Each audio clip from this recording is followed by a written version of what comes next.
פצועות, וכמובן לתפילה וחזרה לחטופים וחטופות. לא תכננתי שהמפגש הזה יהיה מוקלט, אבל מכיוון שבעצם תוך כדי תנועה אנחנו תחת אזעקות וכל המשתמע מכך, אז קיבלתי הרבה פניות לאנשים שהתנסלו ולא יוכלו להצטרף, וחשוב לי שתקבלו את המסר, ולכן המפגש עצמו מפגש מוקלט, ויועבר בעצם בלינק לכל מי שנרשם לוובינר הזה. מי שיצטרף במהלך המפגש או תוך כדי תנועה, אני אשמח לתת מענה תמיד לכל שאלה שתעלה. אוקיי? אז זה יהיה סוג של מונולוג, כל עוד תצליחו להצטרף ולפתוח מסכים ולהעלות שאלות, או לחילופין לכתוב בצ'אט, ובאמת תרגישו בנוח לפנות עכשיו או בהמשך, וכמובן להצטרף לסדרת וובינרים הבאים. אז בעצם הוובינר עצמו, ברוכים הבאות, לוובינר שעוסק בכל מה שקשור בניהול, ובעצם בניהול קריירה בעידן דיגיטלי. מדובר פה בוובינר שבעצם אורכו כ-60 דקות, המטרה שלנו למידה, התפתחות וצמיחה, כאשר בעצם המטרה שלי זה לבחון ביחד איתכם את המגמות שמשפיעות על ניהול הקריירה בעידן דיגיטלי, כלל האתגרים שבעצם ניצבים בינינו המנהלים, המנהלות, ואיך בשורה התחתונה אנחנו יכולים להתמודד איתם בדרך הפרקטית ביותר. אז נעים מאוד, שמי קרן, ואני מומחית בחיבורים בין אנשים, גופים ועסקים. יש לי 27 שנות ניסיון בביצוע תפקידים בכירים כמנכ"לית, סמנכ"לית, כשכירה בארגונים, וכמובן כבעלים של חברות העוסקות במתן פתרונות גיוס לבכירים בחירות, ואין מענה לגופים ועסקים. כיום אני בעלים של חברה העוסקת בהשבחה של ההון האנושי, באמצעות הרצאות, הדרכות, ליווי מנהלים והנהלות, וכמובן כל מה שקשור בייצוג וחיבור של בכירים בחירות לתפקידים והזדמנויות עסקיות. אני מנהלת קהילות של מנהלים מנהלות, מוזמנים ומוזמנות להצטרף, יוצרת ומקדמת ואין מטפחת כמובן מעגלי נטוורקינג וחיבורים. אחד התחומים שאני מומחית בהם זה חיבורים בין אנשים, גופים ועסקים, וכל מטרת בעצם הוובינר הזה וסדרת הוובינר הבאים, באמת לתת לכם קצת נגיעה, ידע, טיפים פרקטיים, שיעזרו לכל אחד ואחת מכם למנף את הקריירה שלו. המטרה שבכל העשייה שלי, בכל ה-27 שנות ניסיון שלי, זה לעזור לאנשים להגשים את הפוטנציאל העסקי שלהם והמקצועי שלהם. אני באמת מאמינה שהתפקיד שלנו כמנהלים, כאנשי קריירה, זה בעצם לצבור ניסיון ולרכוש מיומנויות שונות, גם בדיגיטל וגם מיומנויות רכות שמאפשרות לנו בעצם להשתמש באותן טכנולוגיות חדשניות. לא להיבהל מהן, אלא לאמץ אותן כחלק מההתפתחות בעצם המקצועית שלנו. אז בואו נתחיל. בואו נדבר קצת על המגמות שלנו. מהן המגמות בשוק התעסוקה בעידן דיגיטלי? איזה מגמות בעצם אנחנו פוגשים היום? מה בא לידי ביטוי? האם בעצם מה שהיה לפני 3-4 שנים פוגש אותנו היום? בחלק מהמקרים כן, ובחלק מהמקרים לא, אוקיי? סליחה, אני יוצרת לאשר עוד כמה חברים, ממש שנייה. תוך כדי.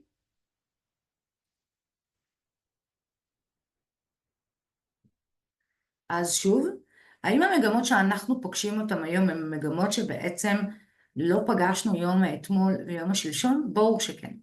בסופו של יום, אנחנו היום בעצם חלק ממה שליווה אותנו בניהול הקריירה שלנו, מלווה אותנו גם היום. רק ההבדל הוא שבעצם היום אנחנו נוגעים, עוסקים, פוגשים, וכולנו יודעים את זה בעידן דיגיטלי. מה זה אומר? זה אומר שקודם כל אחת המגמות זה היברידיות וגמישות ארגונית. המעבר שאותו פגשנו בעיקר בתקופת הקורונה, ככה בשלהי 2020, כל המעבר לעבודה מרחוק. הכרנו אותו, זה לא שלא הכרנו, ארגונים גלובליים עבדו מרחוק, אבל בעצם האי הגעה או הגעה חלקית לארגון, חייב את הארגון ואותנו כמנהלים לגלות את הגמישות. אז המעבר לעולם העבודה היברידי, שמשלב עבודה מהמשרד ומהבית, יצר לנו את הגמישות ההכרחית, אוקיי? לפתח את אותן מיומנויות. יכול להיות שללא הקורונה או ללא מה שפוגש אותנו היום במדינה, היינו נשארים באותן מיומנויות. זאת אומרת שההיברידיות בגמישות ארגונית היא בהלימה למה שקורה במציאות. למה אני שמה על זה דגש? אני שמה על זה דגש מהסיבה המאוד מאוד פשוטה, שבעצם הקריירה שלנו לא יכולה שלא להתפתח ולהתקדם בהתאם למגמות בשוק העבודה והתעסוקה. כל מי שבוחר לנהל קריירה כזו או אחרת, ולא מתאים את עצמו למגמות המשתנות, ולא מגלה את היוצר מעורבות, ולא למד את המגמות, בעצם יכול להיתקע בקריירה שלה. ולכן אני מזכירה לכולם כבר עכשיו, תעקבו, תלמדו, תכירו, תקשיבו למגמות המשתנות בשוק העבודה, ולאו דווקא רק בתחום העיסוק שלכם. דבר נוסף, כולנו יודעים שהקצב הטכנולוגי הוא בעצם מואץ מאוד. אנחנו פוגשים את ה-AI. ה-AI הוא לא מהיום. ה-AI כבר דיברנו גם לפני 10 ו-15 שנה. ההבדל הוא שכל בעצם הקצב הוא מה שיוצר את השינוי. הטכנולוגיה מתפתחת מהר. אנחנו מחויבים להתעדכן ולהתאים את עצמנו ואת הכישורים הטכנולוגיים שלנו, החל משימוש ב-AI, ביג דאטה, אוטומציות, לא כי זה העיסוק שלנו. זאת אומרת שגם אם אני עובדת במגזר השלישי, או גם אם אני עובדת בעולם השירותים, ואני בכלל לא בסביבה טכנולוגית על פניו, ללא טכנולוגיה אנחנו בעצם נשארים אחור. זאת אומרת שלא רק מנהלי שיווק, ולא רק בעצם מנהלים. אחד המגמות המאוד מאוד בולטות זה האצת השינויים הטכנולוגיים. דבר נוסף, מנהלים היום לא נמדדים, או בכלל עובדים ומנהלים, לא נמדדים רק במיומנות המקצועית שלהם. זאת אומרת שאם בעבר היינו עוסקים בעולמות טכנולוגיים, לדוגמה CTO, מנהל R&D, מנמ"ר וכדומה, היינו נמדדים על הכישורים המקצועיים שלנו בהיבטים הטכנולוגיים. כיום, וכמי שעוסקת ומייצגת ונוגעת בשוק התעסוקה 27 שנה, היא יכולה לומר לכם, כשאני מחברת CTO לארגון, או כשאני מלווה ארגון בתהליך המיקור חוץ שלו לגיוס מנהל R&D, אחד מהרכיבים או רשימת המיומנויות, או בניתוח או בבחינה ברעיון עבודה, זה בעצם מהן המיומנויות הרכות שיש לאותו אדם. גם בכישורי הניהול שלו, גם בכישורים הבין-אישיים שלו, אלו מיומנויות שהן מעבר למיומנויות המקצועיות הוא רכש, החל מתקשורת, ניהול משא ומתן, הכישורים הרכים של ניהול ומתודולוגיות ניהול בעבודה מול צוותים, קולגות וכו'. עוד מגמה שאנחנו פוגשים אותה זה חשיבות המיתוג האישי. פעם, אני לא יודעת בני כמה אתם, אבל אני בת 47, כשאני התחלתי את הקריירה שלי, וגם רבים מבני גילי והרבה מהבכירים שאיתם אני עובדת, הקריירה בעצם נקבעה רק על בסיס הישגים, הצלחות. איך אמרה לי אמא שלי?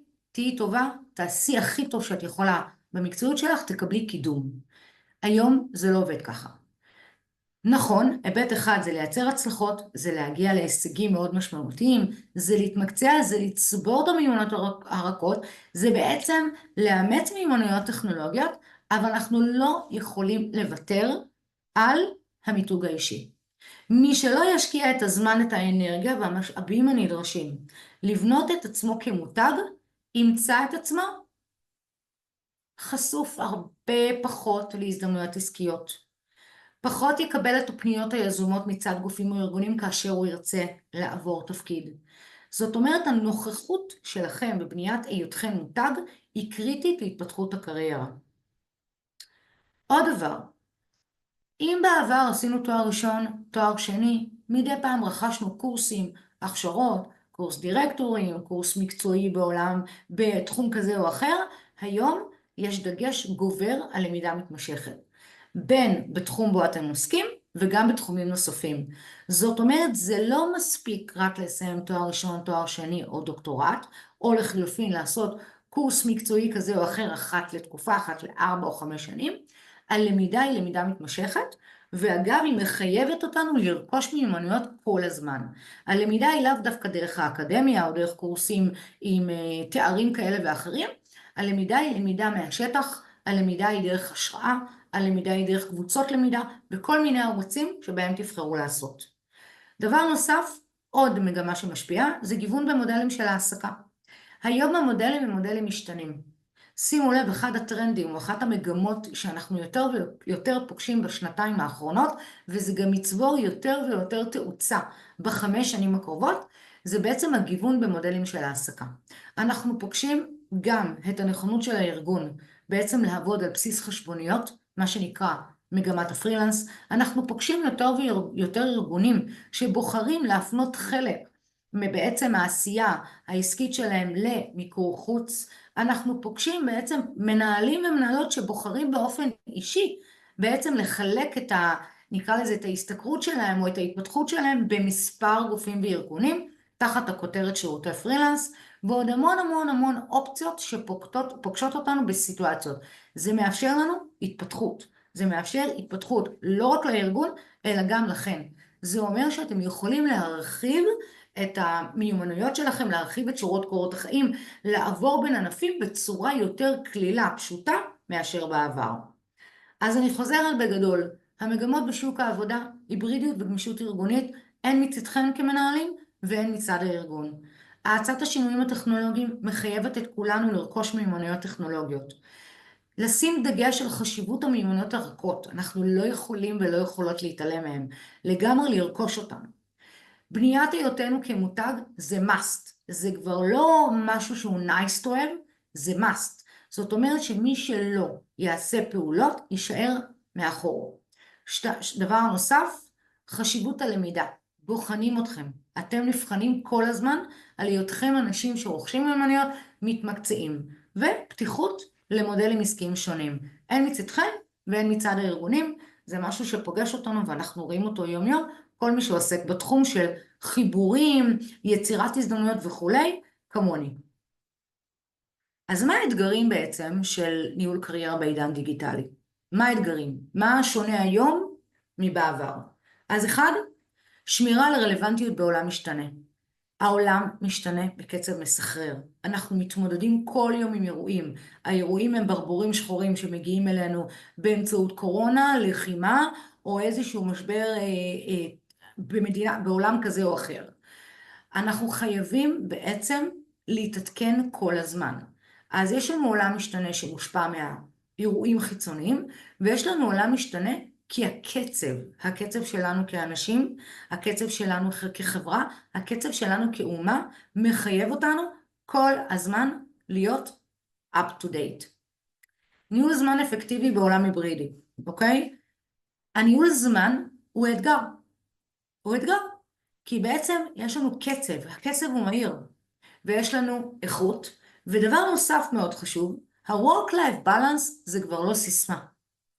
זה משהו שכולנו כבני אנוש, לא משנה אם אנחנו מנהלי ביניים, מנהלים בכירים או עובדים זוטרים, יש לנו צורך ממשי, אגב דור ה-Z מאוד ממחיש את זה, גם דור ה-Y, אבל גם אנחנו רוצים לצאת הביתה, בין אם אנחנו גברים, בין אם אנחנו נשים, לשבת עם המשפחות שלנו, לאמץ תחביבים, לעסוק בספורט או בכל דבר, ולכן הנושא של ניהול זמן בעולם היברידי, בו בעצם אנחנו עובדים פעם המשרד, פעם בית, אנחנו לא מדפיסים את השעון של 8-5 או 8-6, מחייב אותנו ניהול זמן, מחייב אותנו להטמיע שגרות ניהול חדשות.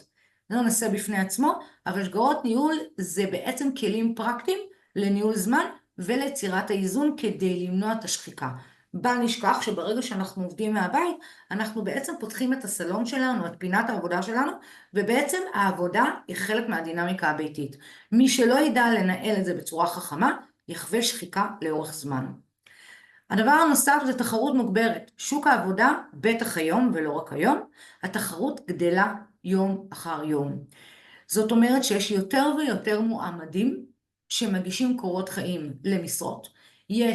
ככל שאנחנו בקצה הפירמידה, אז כמות המשרות מצטמצמת, ולכן, אגב, בהמשך נדבר על נטוורקינג ומיתוג אישי, אלו הכלים שישימו אתכם בפרונט. זאת אומרת, התחרות הגלובלית בעצם משפיעה על ההתפתחות שלנו בקריירה, והיא מחייבת אותנו ליצור בידול אישי ומיתוג חזק. וזה מביא אותנו בעצם לאתגר הבא. איך אני בונה או בונה מותג אישי חזק ברשת? יש לנו ברשת אלפי אנשים, מיליוני אנשים. איך אני יוצר או יוצרת את הבולטות הייחודית שלי ומרחיבה את מנעד הקשרים שלי ובעצם מגבירה את החשיפה שלי כדי לפתוח את הדלתות להזדמנויות הנכונות, לתפקידים הרלוונטיים או לכל מה שמעניין אותי בקריירה. זה אחד האתגרים אגב של הרבה אנשים שאני פוגשת. אני יכולה לומר לכם כמי שמלווה בכירים, אז האתגר הוא אתגר גם פסיכולוגי מנטלי, כי בעצם יש לנו צורך לפרק פרדיגמות של, רגע, אבל אני כל כך טוב או טובה במה שאני עושה, למה אני צריכה לדבר? דבר נוסף, יש עדיין את המניע של הפרטיות, ואני פחות אוהב לשווק את עצמי. והדבר השלישי זה למצוא את הזמן לאיך. בהמשך אני אדבר על הפתרונות ועל הדרך, איך בכל זאת אנחנו יכולים, למרות הזמן ולמרות הפרדיגמות, למצוא את הכלים הפרקטיים שיאפשרו לכל אחד ואחת מכם לבנות את עצמכם כמותג. עוד אתגרים, שינוי התפקידים הוא מהיר. תפקידים נפתחים, משתנים, הפרופילים, ההגדרות, אני בטוחה שכל אחד ואחד מכם, אם הוא מגייס או מגייסת עובדים, לא משנה כרגע לאיזה לבל, ההגדרות משתנות, הצרכים הארגונים משתנים. אנחנו היום יותר ויותר מחפשים אנשים שמביאים מחד מקצועיות, ניסיון, אבל גם מביאים יכולות, מביאים קישורים, מביאים את הפוטנציאל. זאת אומרת שאנחנו לא יכולים להגיע עם סט הכישורים שלמדנו בתואר הראשון או בתואר השני, או תפקיד א' ותפקיד ב'. אנחנו חייבים כל הזמן להסתגל במהירות לשינויים, ולאמץ מיומנויות חדשות כדי להתמודד. זאת אומרת, אם ניתן דוגמה קלאסית, מי שהיום עוסק בעולמות השיווק, השיווק לא דומה לשיווק שלפני שנתיים ולפני 3. אתה לא יכול או את לא יכולה לעסוק בשיווק בלי מיומנויות AI לדוגמה. אין סיכוי להתקבל לתפקיד כזה. אין סיכוי. אני גם, אגב, אפילו בעולמות ההוראה, או בעולמות תוכן של הגיל השלישי, או כל תחום שתיקחו אותו, אנחנו מחויבים בעצם לאמץ ולהבין את הנדרש מכל תפקיד ותפקיד. זה לא מספיק רק להיות מנכ"ל. זה לא מספיק רק להיות סמנכ"ל. זה לא מספיק רק להיות מנהל טוב, או רק להיות מנהל איכות שמבין בקו הייצור. זה לא מספיק. אנחנו צריכים לאמץ המון מיומנויות, והתפקידים משתנים כל הזמן. סמנכ"ל תפעול בעבר היה אחראי על אופרציה, על התפעול. משתנה כמובן בין גוף לגוף וענפים, בהגדרה ובמהות. היום, אם הוא לא מבין ממש את הבסיס של יעדים עסקיים, מטרות עסקיות, ניהול תקציבים, חשיבה, יעילות, שיפור ביצועים, באוריינטציה העסקית הוא לא יהיה רלוונטי. קחו בסיס, נציג שירות.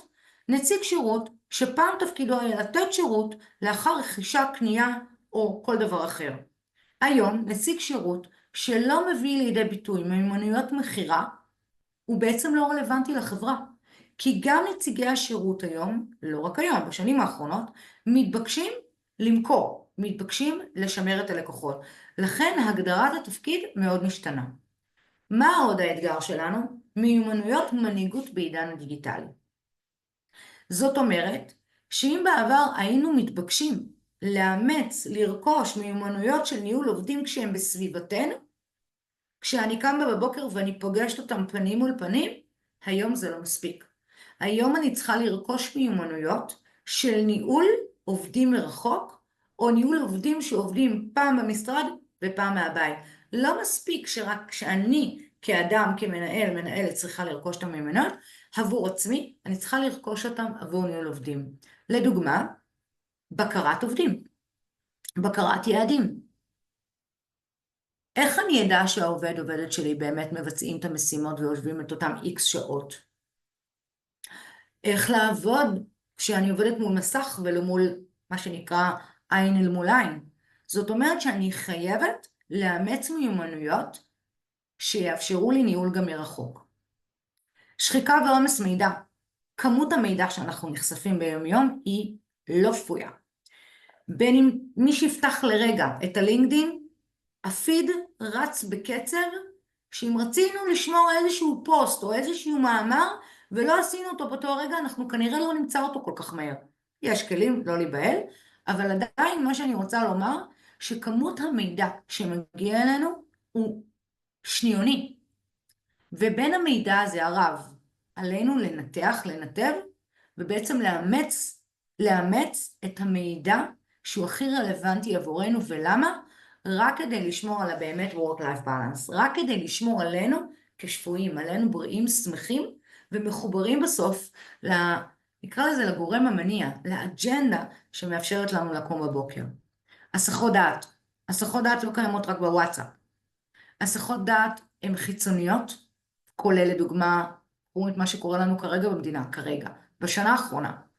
מספיק שאנחנו מקבלים איזושהי התראה בפלאפון, או שומעים על מישהו שנפגע או אזעקה, אבל אם אנחנו מנטרלים כרגע את הלחימה, עדיין זה עולם עתיר גירויים דיגיטליים. אנחנו חייבים ללמוד לסנן את המידע ולשמור על מיקוד במשימות. אחד הגילים, אגב, הזכרתי אותו קודם, זה ניהול שגרות ניהול. זה ממש למצוא את הכללים ולהגדיר את כל הכללים הרלוונטיים, כדי שאנחנו נוכל למנוע את היסחי הדעת. והיסחי הדעת, אגב, הם לא רק חיצוניים, הם גם פנימיים. פנימיים זה אומר משברים, פנימיים זה אומר תהיות, פנימיים זה אומר בעצם כל מה שאנחנו פוגשים ביום יום. פנימיים זה אומר שבעצם ביום יום אנחנו יכולים להתקל עם קושי מול הילדים שלנו. אני יכולה לתת לכם דוגמה ממני. לי יש 3 ילדים, הגדול שלי בן 9 והתאומיק שלי בני 7, ואנחנו גרים בגדרה, וגדרה בתקופה מסוימת הייתה ככה מאוד מאוד מלאה בהזקות וכניסה לממ"דים וכולי, אבל אני יכולה לומר שבערך בחודשים האחרונים אנחנו יחסית לא בקו ודי רגוע אצלנו. אבל המסוקים, המטוסים, הבומים, מצפון לדרום, אנחנו סביב הבסיסים, בעצם פשוט אי אפשר לתאר, זה המוזיקת לילה טוב שלנו, אוקיי? וכשהילדים שלי מספיק, שהם שומעים בום, הם בממ"ד. הם בממ"ד. וכשהם בממ"ד, והבת שלי נכנסת ללחץ, והיא מתקשרת, אמא, אני צריכה אותך עכשיו, זה היסח דעת. זו דוגמה אחת. אבל בואו נלך להיסחי דעת אחרים. אנחנו נניח בקבוצה, אני אתן לכם דוגמה ממני, אני בקבוצה, עולם ה-AI נכנס אליי ככה בשנתיים האחרונות, ואני בפורומים ובקבוצות. ופתאום בעצם המומחים, אחד המנטורים, פרסם איזשהו פיצ'ר חדש. קפץ לי בפיד. אוטומטית אני מקליקה, נכנסת, וכבר בודקת, בוחנת, למדה, מתנסה, בלי לשים לב, 1.5 שעות אני משוטטת. מה שזה אומר שהמשימות שתכננתי לאותם 1.5 שעות, איבדתי אותם. איבדתי את הזמן. ולכן אני אומרת, מאוד חשוב לדעת, להתמודד עם היסחות דעת. שוב, אני טוענת שזה באמצעות כלים מאוד פרקטיים, ותודעה ומיקוד מאוד מאוד גבוה. אז איך אנחנו מתגברים על האתגרים המרכזיים? אז בואו נתמקד. אז מה הם האתגרים המרכזיים שכולנו כמנהלים מתמודדים? אחד, זה שינוי בקצב התפקידים. מה זה אומר? זה אומר שבעצם התפקידים, ציינתי את זה קודם, התפקידים משתנים, התוחלת של התפקיד משתנה, ההתקדמות היום, עובדתית, אנחנו עושים קדנציות קצרות יותר. קדנציות שנעות בין 3 שנים ל5 שנים, תלוי באיזה תפקיד אני ממלאת, אבל ככל שהתפקידים בכירים יותר, אז זה בין 4 ל5 שנים, תפקידי ביניים הממוצע שלהם בין 3 ל4. ולכן, איך אנחנו מתגברים על הקצב, על הרצון הפנימי שלנו לשנות, הכמיהה הזאת לייצר עוד שלב ועוד שלב ועוד שלב, זה בניית סולם להתפתחות בקריירה. מי שלא יעצור ולא יבנה את הסולם הזה, את הברומטר הפנימי, שבא ואומר, מה הם היעדים שלי, מה הם המטרות, מהו הוויז'ן, מה הן ההזדמנויות שיאפשרו לי להשיג את התפקיד הבא ואת התפקיד לאחר מכן. אלו כלים, אלו מיומנויות, אלו בעצם רעיונות. זאת אומרת שלמי שמכם אין סולם כזה, ולאו דווקא ליניארי אגב, אלא אין תוכנית עבודה שבאה ואומרת, לאן אני רוצה להגיע בעוד 10 שנים? מה התפקידים שאני חושבת שנכון לי וכדאי לי לעשות? אני ממליצה בחום. באחד הוובינרים הבאים, מתוך 6 שבעצם כרגע פורסמו, מדבר על בניית תוכנית עבודה. הוא בעצם מתקיים לדעתי בדצמבר, אני לא זוכרת את התאריך המדויק, ובדיוק זאת המטרה שלו. המטרה שלו לבוא ולדבר על ויז'ן, על מהי התוכנית בעצם הקריירה שלי, ואיך את התוכנית הזו, בעצם איך אני את הרעיון, את החזון, מתרגמת לתוכנית פרקטית. אז יש כמה שיטות, אני אתן לכם ככה ממש על רגל אחת, מפת חשיבה, טרלו, או כל בעצם מערכת אחרת, בניית סולם להתפתחות קריירה, זה יסוד קריטי. מי שרוצה לנהל קריירה מוצלחת, חייב בעצם להבין שמבין 4 היסודות, סולם, תוכנית, ויז'ן, כל כותרת שתיתנו, זה הרעיון. הדבר הנוסף זה מיתוג אישי נכון. לבנות נוכחות חזקה. הנוכחות היא באונליין ובאופליין. איך? דרך תוכן מקצועי איכותי, ניהול מוניטין, זאת אומרת לא מספיק שיש לי פרופיל לינקדאין, לא מספיק שאני נמצאת בקבוצה כזו או אחרת, לא מספיק שאני חברה בקהילה, תגובות, נוכחות, הגעה לכנסים ועוד, נרחיב עוד מעט. נתינת ערך מוסף, לא מספיק רק להיות מנהל או מנהלת מצוינים, לא מספיק בעצם רק להיות בעלי הישגים, תיתנו ערך, תשתפו ידע, ידע ותובנות ברשתות החברתיות, בקבוצות וואטסאפ, בטלגרם, תנו ערך בעצם לסביבה. ככל שתיתנו ערך, ככל שתשתפו בידע, אתם תגדילו את החשיפה, בעצם תחזקו אתכם כמותג, ותיחשפו ליותר ויותר הזדמנויות ואנשים. נטוורקינג. עם כל הכבוד לכל אחד ואחת מאנשי המקצוע העוסקים במציאת התפקיד הנכון הבא, בין אם זה חברות השמה, אדאנטרים, יועצים, נטוורקינג הוא הכלי הקריטי ביותר להתפתחות בקריירה, בין אם לביסוס והצלחה בתפקיד הנוכחי, או בין אם לפתיחת הדלת הבא. לצערי הרב, רוב מחפשי העבודה, או רוב מי שמנהל קריירה, מתחיל להפעיל את מנגנוני הקשרים, כשהוא החליט או החליטה לחפש את התפקיד הבא. מי שחושב שלהפעיל את מנגנוני הקשרים יכול לשרת אותו רק כשהוא מחפש את התפקיד הבא, הוא טועה. נטוורקינג זה פרויקט בפני עצמו, נטוורקינג זה משהו שאנחנו חייבים להשקיע בו את הזמן, את האנרגיה. אני אתן לכם כמה כלים, אוקיי? ובואו ככה נרד בצורה הפרקטית. אני עוצרת לרגע לשאלות, אוקיי?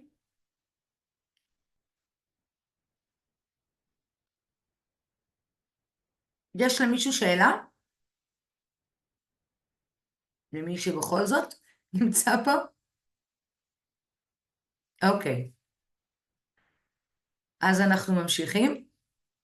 אז איך אני בעצם יכולה בקלות לבנות את סולם הקריירה שלי? אחד, אני יכולה לקחת מספר כלים שאני מניחה שאתם מכירים אותם. טרלו, מפת חשיבה, גוגל ועוד. מי שקשה לו, לא מתחבר לשיח סביב חזון, סביב תוכנית רחוקת טווח, טיפ קטן, תחשבו על התפקיד הכי רחוק שהייתם רוצים לעשות אותו.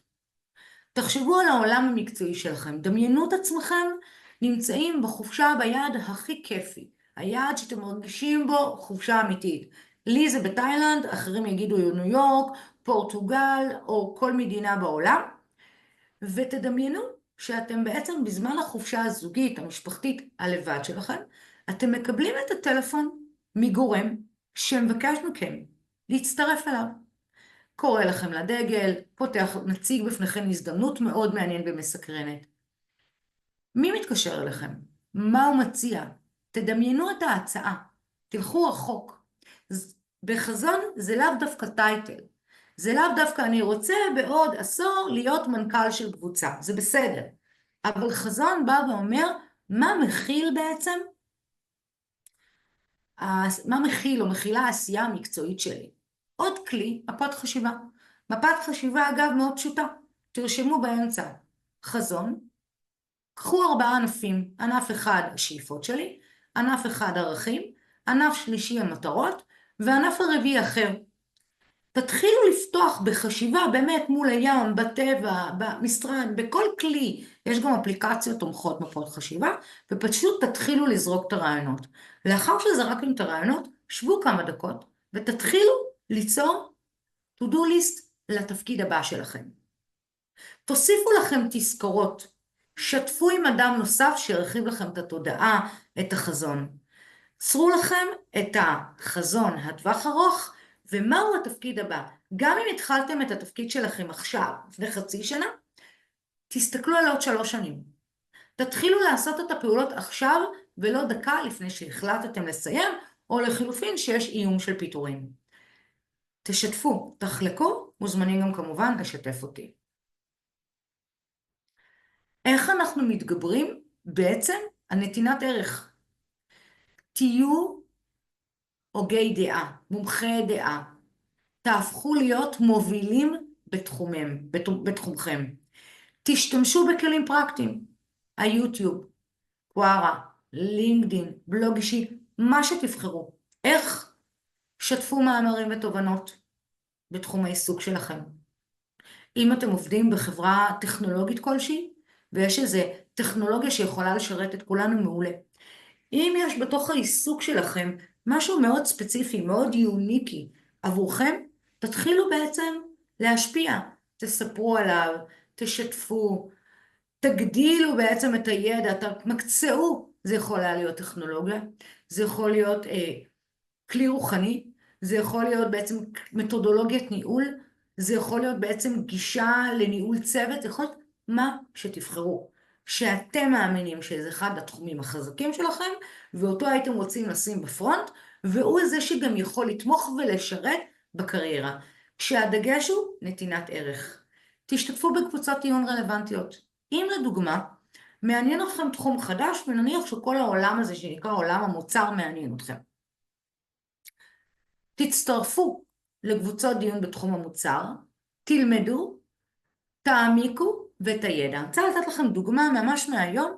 אחת הלקוחות שלי שאני מלווה אותה כמנטורית, במקרה הזה בתחום, היא עצמאית בעולם של הדיגיטל, היא בעצם נותנת שירותי מיקור חוץ בעולמות השיווק.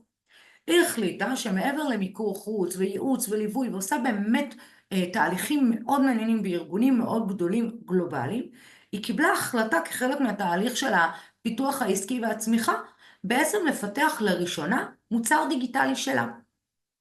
עכשיו, עם כל ההבנה שלה בעולמות השיווק, אתם יודעים, הרבה פעמים הסנדלר הולך יחף. בתוך התהליך שאנחנו ממש בונות ביחד את המוצר ומתחילות לאפיין אותו ולהגדיר אותו, בתוך התהליך העסקי, בעצם מה שעשינו, היא יצרה קבוצה של נשים עצמאיות, שמה שהיא עושה את כל הידע שהיא רוכשת אותו בתהליך איתי, ואין עם יועצת נוספת ואין בקורס, היא פשוט מלמדת את האחרות. מה שקורה היא מרוויחה נטוורקינג, קבוצת תמיכה. כי יכול מאוד להיות שאותה אחת שיושבת בעצם בקבוצת הלמידה שלה, תרצה שלימים היא תהיה סוכנת השיווק שלה, או בעצם יועצת השיווק, או כל מה שהם יבחרו לעשות. זו דוגמה מהעולם העסקי, אני יכולה לתת כמובן מהעולם הניהולי. תשתתפו, תכתבו פוסטים, שימו השטגים רלוונטיים, השטגים בלינקדין הם קריטיים, למרות שיש ככה שיחות, אבל עדיין השטגים מקדמים ומגדילים חשיפה בצורה משמעותית. אני מחזקת ואומרת שוב פעם, תבנו את המותג שלכם. אתם יכולים להשתמש בפודקאסטים, בין אם ליצור פודקאסט משלכם, או בין אם להשתתף בפודקאסטים. תתארחו בפודקאסטים. תשתמשו בכלים מתקדמים ליצירת גרפיקה. יש לכם פוסט, בניתם, כתבתם סדרת פוסטים עם AI, כתבתם מאמר, שילבתם אותו, אני מזהירה את ה-AI הם כלים כמו קופי AI, הם כלים מעולים לכתיבת תוכן, יחד עם זאת תשמרו על האותנטיות שלכם, תשמרו על האני מאמין, זה אמצעי, אבל הוא לא מייצר במקומכם. תשתמשו בכל הכלים התומכים, כדי בעצם לבנות את עצמכם כמותג, בצבע, בסגנון כתיבה, באופן שבו אתם מעבירים את המסר. שוב, תשתתפו בדיונים, תכתבו פוסטים ושימו השטגים, אוקיי? נטוורקינג, מילים לחוד ומעשים לחוד. אני פוגשת ביום יום המון מנהלים שאומרים לי, יש לי מעגלי נטוורקינג נרחבים. ונכון, איפה הקושי?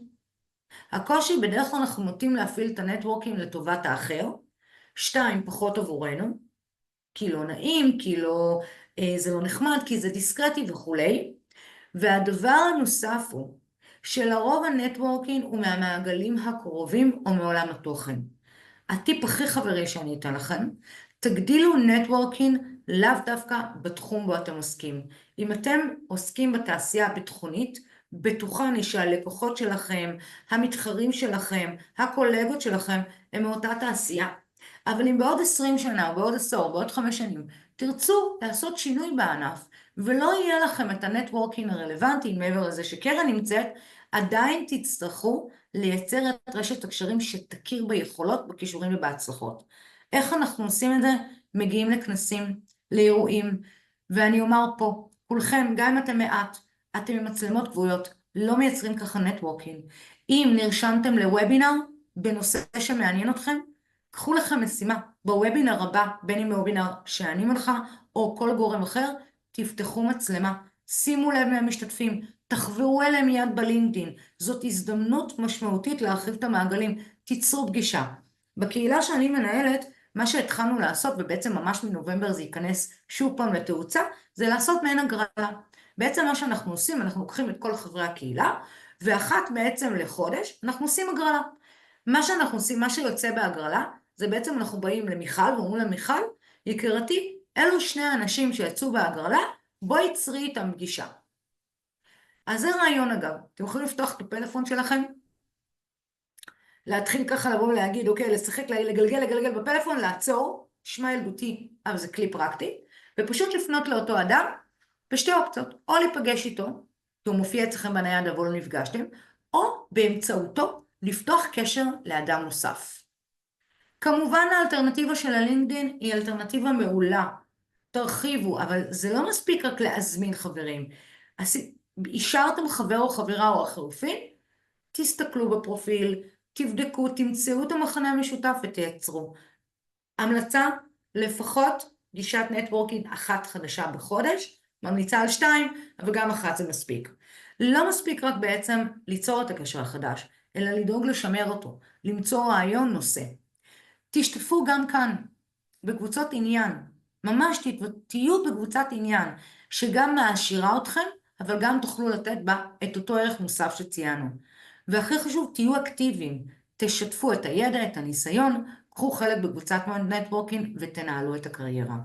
זאת אומרת שבסופו של יום, מבין ככה כל הסליחה, אני באה ואומרת פשוט, ניהול קריירה בעידן דיגיטלי מחייב אותנו 1, להיות מהירים, 2, לאמץ מיומנויות חדשות, 3, לבסס מותג ומותג מאוד מאוד חזק, ו4, לייצר נטוורקינג מאוד אקטיבי. אז חברים, אם יש למישהו מכם שאלה, מוזמנים לפנות אליי כאן או לחילופין לטלפון שלי ב-0547-641364. תודה שהקדשתם מזמנכם, תודה שהגעתם. צר לי, אבל בפעם הבאה אנחנו ניפגש, נעמיק ונייצר דיון. שיהיה ערב שקט ורגוע, ובתפילה שכל החטופים והחטופות יחזרו במהרה, שכל כוחות הביטחון יהיו שלמים, בטוחים, החלמה מהירה לפצועים, ותנחומיי לכל האובדן. שיהיה לנו ערב שקט, ושוב תודה רבה לכולם.